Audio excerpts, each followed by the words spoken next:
স্বাগত জানাই premier university present CNTV রাত ৯টা ৪ গায়ে খবরত লগে আছি ইশাতি রাদি অরপা শুরুতে জানাই দিই খবরের শিরোনাম গিন চন্দনায় সুদ সিলিন্ডার গুদামত বিস্ফোরণ দগ্ধ ১০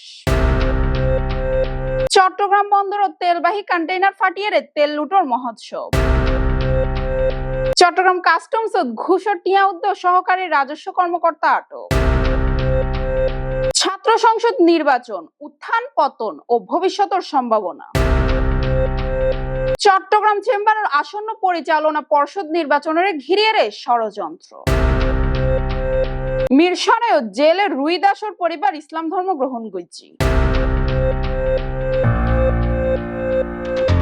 দর্শক এতক্ষণ খবরের শিরোনাম এবার বিস্তারিত খবর। চট্টগ্রাম ও চন্দনায় সিলিন্ডার ও গুদামত ভয়াবহ বিস্ফোরণ ও ১০ জন দগ্ধ।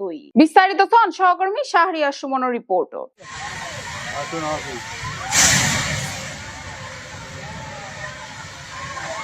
মানুষ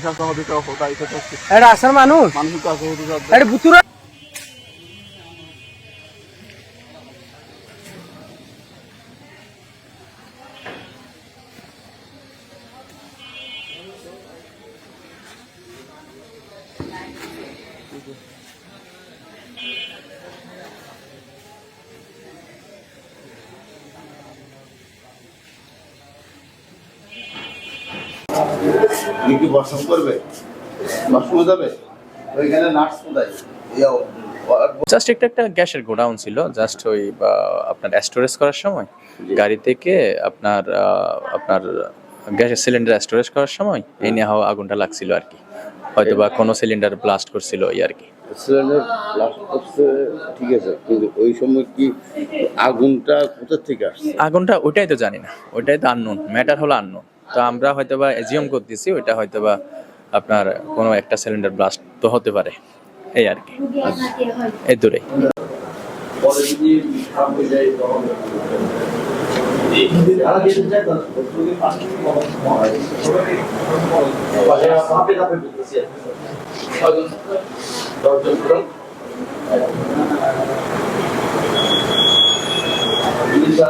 মানে আমি বলছিলাম কি এই ঘটনাগুলি বারবার ঘটছে এবং এই যে সিলিন্ডারের ব্যাপারে আসলে মানে আমাদের অ্যাওয়ারনেস সচেতনতা করা বা সিলিন্ডারগুলি এখানে সেখানে তৈরি হয় বা কীভাবে হয় গত ১ বছর তো অনেক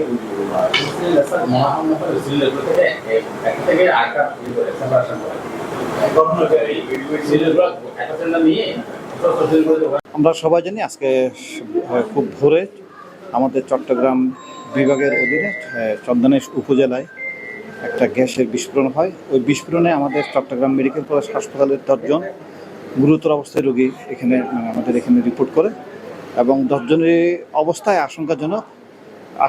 এদের যে আমাদের যে শ্বাসনালী আছে ওই শ্বাস বাইরে থেকে মনে হচ্ছে বাইরে বার্নটা খুবই কম, কিন্তু যখন শ্বাসনালীতে যদি আগুন লেগে যায় অথবা এটা যদি বার্ন হয় তখন কিন্তু রোগীদেরকে বাঁচানো খুবই টাফ হয়ে যায়।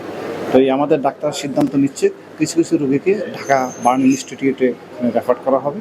দেখা যাক এই পর্যন্ত। চট্টগ্রাম বন্দরের এমবিবি ৫ নম্বর গেটত গভীর রাতে উগ্র তেলবাহী কন্টেইনার ফুটইয়ারে তেল ছড়াই ফুইছি। উগ্র হতাশে কেউর পৌষ মাস কেউর সর্বনাশ।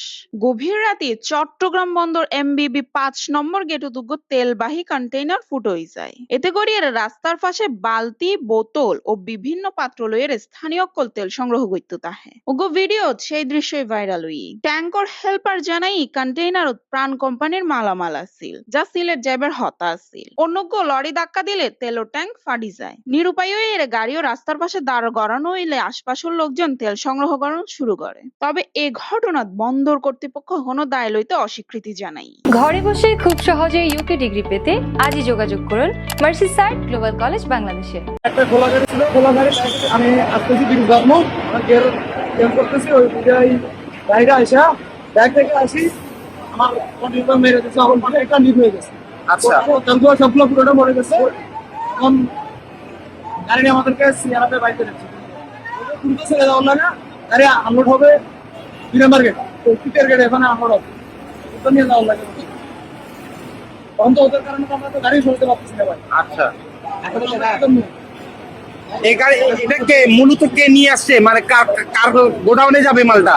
এটা হবিগঞ্জ আরবে পানে প্রাণের মাল এটা। এটা কি আসলে সবিন নাকি অন্য কিছু? অয়েল অয়েল অয়েল তো বুঝলাম, মানে অয়েল তো তেল বুঝলাম, মানে কিসের কিসের এটা কি সবিন না ডিজেল নাকি? এগুলো তো আমরা জানি না, ওটা হ্যাঁ। জেনে না। আচ্ছা আচ্ছা, আমি মালিক পক্ষ কারোর সাথে কি কথা বলা যাবে? মালিক পক্ষ, আপনারা কি কাউকে জানাইছেন? আমরা জানাইছি, কাকে জানাইছেন? কোম্পানিকে জানাইছি, ম্যানেজারকে জানাইছি, হ্যাঁ, সিএনএফকে জানাইছি, সবাইকে যতটুকু জানানো দরকার ততটুকু জানিয়েছি।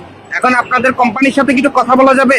কোম্পানির সাথে কথা বলা যাবে না, কোম্পানি তো তো আপনাদেরকে যে তারা নিরাপদ ভাবে যে গাড়িতে যে এই জিনিসটা দিল, এই যে পাবলিককে এভাবে নিয়ে যাচ্ছে, এখন আপনাদের তো উচিত ছিল যেটা বন্ধ করা। এটা বন্ধ থেকে ফায়ার সার্ভিস সিকিউরিটি ইনচার্জ, হ্যাঁ, ফায়ার সার্ভিসের লোক কেউ বন্ধ করতে পারে না, তাহলে এটা আমরা কিভাবে বন্ধ করবো? আপনারা তো মনে করেন যেহেতু আপনাদের হেফাজতে একটা মাল দিছে, হ্যাঁ। এখন এটা তো মনে করেন আপনারা যে কোনো পর্যায়ে একটু দরকার ছিল বন্ধ করা। এটা তো বন্ধ রয়েছে, এটা তো যাই করার বন্ধ রয়ে গেছে। এই না, এই বাইরে তো করা উচিত ছিল যে এই যে এতগুলো মানুষ লুটপাট করছে।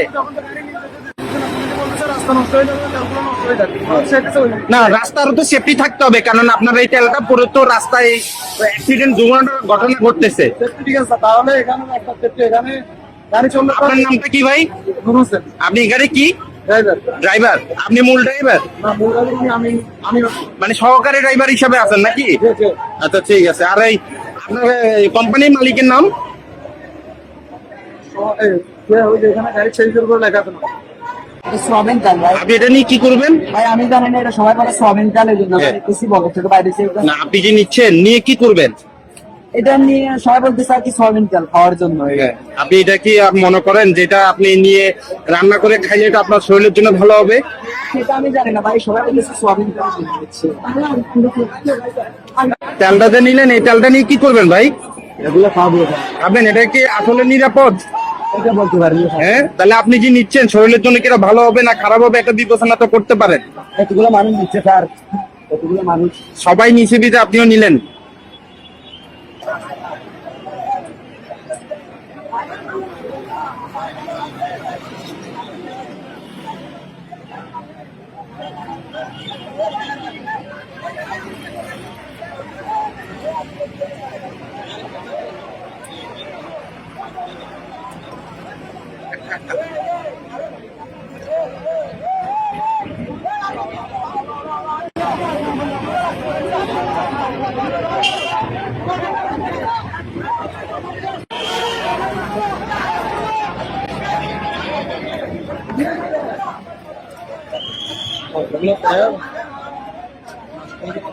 চট্টগ্রাম কাস্টমস হাউজতন ঘুষর টিয়া উদ্যোগ এক কর্মকর্তার আটক গজ্জি দুর্নীতি দমন কমিশন দুদক। শাহরিয়ার সুমনের রিপোর্টত বিস্তারিত জানা সহকর্মী অনন্যা দে। চট্টগ্রাম কাস্টম হাউস উত্তন ঘুষর টিয়া সহ এক কর্মকর্তারে আটক গজ্জে দুর্নীতি দমন কমিশন। আটককৃত কর্মকর্তা রাজীব রয়, তিনি সহকারী রাজস্ব কর্মকর্তা হিসেবে কর্মরত আছেন। মঙ্গলবার বিয়ালে দুদকের উগ্র দল অভিযানত যাইরে তার হাসুত্তুন 30,000 টিয়া উদ্ধার করে। তবে এ টিয়ার হন বৈধ উৎস তিনি দেখাইত নফারে। দুদক চট্টগ্রামের উপপরিচালক সুবেল আহমেদ বিষয়ে নিশ্চিত গুজ্জি। দুদক জানাইয়া আমদানি গুজ্জা পণ্য সারেবেল্লাই ঘুষ নিবার অভিযোগত দীর্ঘদিন ধরে ব্যবসায়ী সিএনএফ এজেন্ট ও আমদানিকারক অকল ভুক্তভোগী ওয়াইয়ের। এ বিষয়ে কাস্টমস কমিশনার মোহাম্মদ শফিউদ্দিনের মুঠোফোন যোগাযোগ করা হইলেও তারে ফোন নেওয়া যায়, ফলে কাস্টমস কর্তৃপক্ষের অবস্থান এখনো জানানো যায়। বিস্তারিত সহকর্মী। ছাত্র সংসদ নির্বাচন, উত্থান পতন ও আশা একসময় ডাকসু রাকসু চাকসু জাকসু আর বাকসু মানেই আছিল উত্তেজনার নাম। বিস্তারিত সন সহকর্মী তামান্না রিপোর্ট। একসময় ডাকসু রাকসু চাকসু জাকসু আর বাকসু মানেই আছিল উত্তেজনার নাম। এই পাঁচ বিশ্ববিদ্যালয়ের ছাত্র সংসদ আছিল দেশের ছাত্র রাজনীতির প্রাণকেন্দ্র। ডাকসুত শেষ ভোট হইল 2019 সালত, রাকসুত 1989 সালত, চাকসুত 1990 সালত, জাকসুত 1993 সালত, বাকসুত কোনোদিনও ভোট নয়। ঘরে বসে খুব সহজে ইউকে ডিগ্রি পেতে আজই যোগাযোগ করুন মার্সিসাইড গ্লোবাল কলেজ বাংলাদেশে। নির্বাচনের এই সময়গিন আসিল নানা সংকট ও উত্তেজনার মিশ্রণ। বিগত বছর গিনুমিদ্দি ছাত্রলীগ ও সরকারি চাপর হারণে বোধ সময় নির্বাচনের পরিবেশ আসিল অনিশ্চিত ও কঠিন। ছাত্র রাজনীতির নামে সরকার দমন, নিপীড়ন ও রাজনৈতিক হস্তক্ষেপ নির্বাচন প্রক্রিয়ারে ব্যাহত গজ্জি। এই পরিস্থিতিত ছাত্র সংসদ নির্বাচন স্থগিত বাতিলের অন্যতম হারণই আছিল। অন্যদিকে নতুন বিশ্ববিদ্যালয় গিনুত আইজও ছাত্র সংসদ নির্বাচন নয়, কিল্লেই প্রশাসনিক বাধা, নিরাপত্তার অজুহাত আর রাজনৈতিক জটিলতা। ছাত্র সংসদ নির্বাচন মানে আছিল শিক্ষার্থীসকলের নিজস্ব প্রতিনিধি নির্বাচনের অধিকার, ক্যাম্পাসগুলোত গণতন্ত্র ও নেতৃত্ব তৈরির পথ। কিন্তু দীর্ঘদিন ভোট নতাকিবের হারণে শিক্ষার্থীসকলের কণ্ঠস্বর বহুত অংশে নিভি গেই। ক্যাম্পাসত এখন শোনা যায় নিস্তব্ধতা বেশি, তবে আশার খবরও আছে। ডাকসু আর জাকসু নির্বাচন ওবের ফরতুন, বিশেষ করে ডাকসু নির্বাচনের পর সাকসুতো ফিজি আবার আনন্দঘন পরিবেশ। নতুন প্রজন্মর মধ্যে আবার দেখা গেই নেতৃত্ব গড়ি উঠিবের আগ্রহ ও উত্তেজনা। শিক্ষার্থীসকল অধিকার আদায় করিবের লাই আবারও লড়াইত পঞ্চমুখ ওই উঠি। এই সংকেত বুটুর বাতাস শীঘ্রই ফিরে আইব ক্যাম্পাসত, আর ছাত্র সংসদ ওইব প্রাণবন্ত।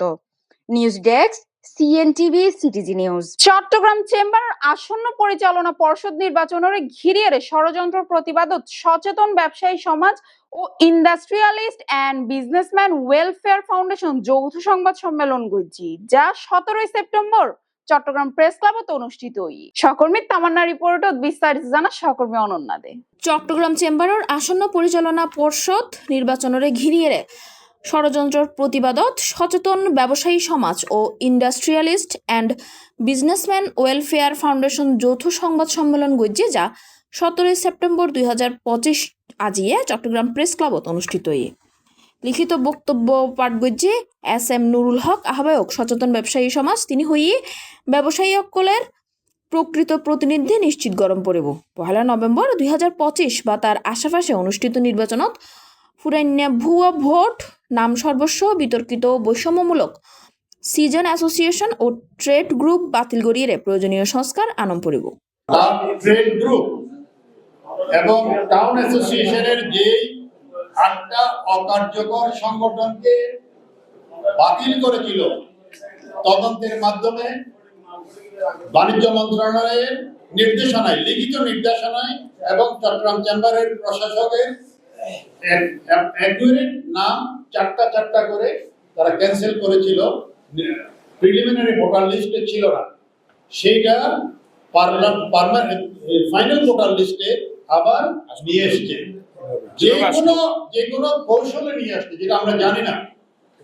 কিন্তু 20 আগস্টের জায়গায় 31 আগস্টের এই 10 দিনের ভিতর কোন অলৌকিক কাজ করে এই কাজটা করে নিল, আমরা আমাদের বোধগম্য নয়।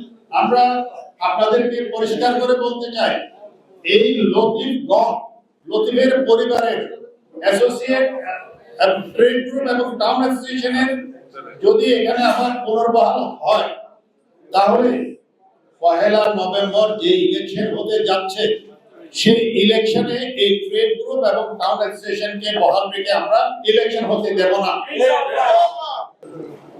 আমরা অত্যন্ত উদ্বেগের সাথে লক্ষ্য করছি, দীর্ঘ 16 বছর 17 বছর যারা চেম্বারকে জিম্মি করে রেখেছিল, বিনা ভোটে ফলা কৌশলে যারা এই চেম্বারকে তাদের ড্রয়িং রুমে পরিণত করেছিল, নিজের ছেলে, মেয়ে, ভাই, বোন, আত্মীয় স্বজন, জামাই, এই ধরনের লোকদেরকে দিয়ে যারা চট্টগ্রামের লক্ষ লক্ষ ব্যবসায়ীদের অধিকারকে ভুলুণ্ঠিত করে এই চেম্বারকে তাদের পকেট চেম্বারে পরিণত করেছিল, এবং যাদেরকে গত বছর 5 আগস্টের পট পরিবর্তন, ছাত্র জনতার গণঅভ্যুত্থানের পট পরিবর্তনের মাধ্যমে যারা রাতের আধারে আন্দোলনের মুখে সদল বলে চেম্বার থেকে পালিয়ে যেতে বাধ্য হয়েছিল, তারা ঠিক এক বছর পরে তারা ঠিক আগের কায়দায় একটা নির্দিষ্ট ম্যানিপুলেশনের মাধ্যমে তারা আবার চেম্বারকে দখল করার জন্য চক্রান্তে লিপ্ত হয়েছে। Secretary industrialist and businessman welfare foundation, তিনি মন্ত্রণালয়ের নির্দেশে তদন্তর পর অকার্যকর ঘোষিত টাউন অ্যাসোসিয়েশন ও ট্রেড গ্রুপ বাতিলর বিষয়ে তুলে ধরে।